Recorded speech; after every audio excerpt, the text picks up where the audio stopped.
Pinag-aaralan na po ng Foreign Affairs Department kung maaaring maging basihan ng panibagong diplomatic protest laban sa China ang pagbuga nito ng tubig sa watawat ng Pilipinas.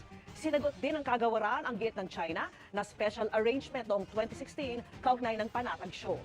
At nakatutok si June Veneracion. Maraming beses nang ginamit ng China Coast Guard ang mga water cannon to laban sa mga barko ng Pilipinas sa West Philippine Sea.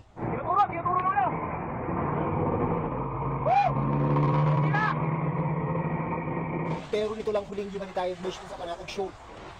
Malinaw na nakita kung paano walang habas na tinamaan ng water cannon ang bandila ng Pilipinas na simbolo ng ating soberanya. Sa ordinaryong tao na makikita na ang bandila natin tinitira ng water cannon, ito talaga napakasakit sa atin bilang Pilipino.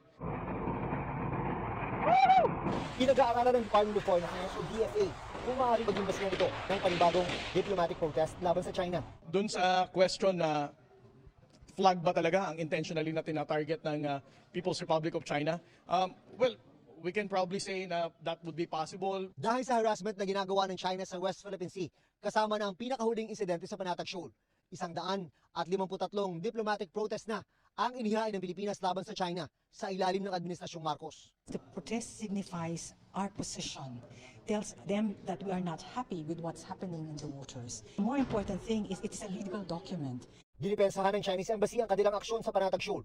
Nilabag daw kasi ng kasalukuyang administrasyon ang special arrangement noong 2016 ng China at Pilipinas na hindi dapat lumapit ng 12 nautical miles sa Panatag Shoal ang mga barko at eroplano ng Pilipinas.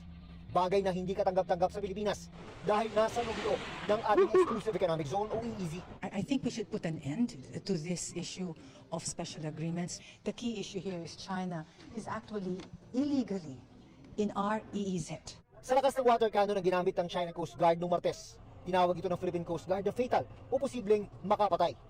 Nauna rin sinabi ni Pangulong Marcos na ayon daw kay US Defense Secretary Lloyd Austin, maaring ma-invoke ang Mutual Defense Treaty sa Amerika kung may Pilipinong serviceman na mapapatay sa pag-atake ng isang foreign power.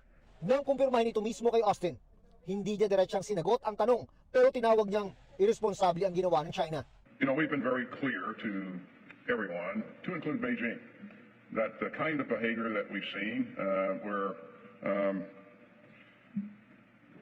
Filipino crews are put in danger, where sailors have been injured and property damage.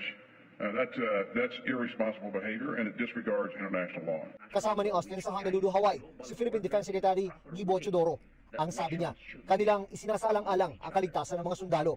We are very conscious of the fact that we need to assert our rights, but in a manner that safeguards the safety of each and every member of the Philippine Armed Force, which is the principal actor in the area.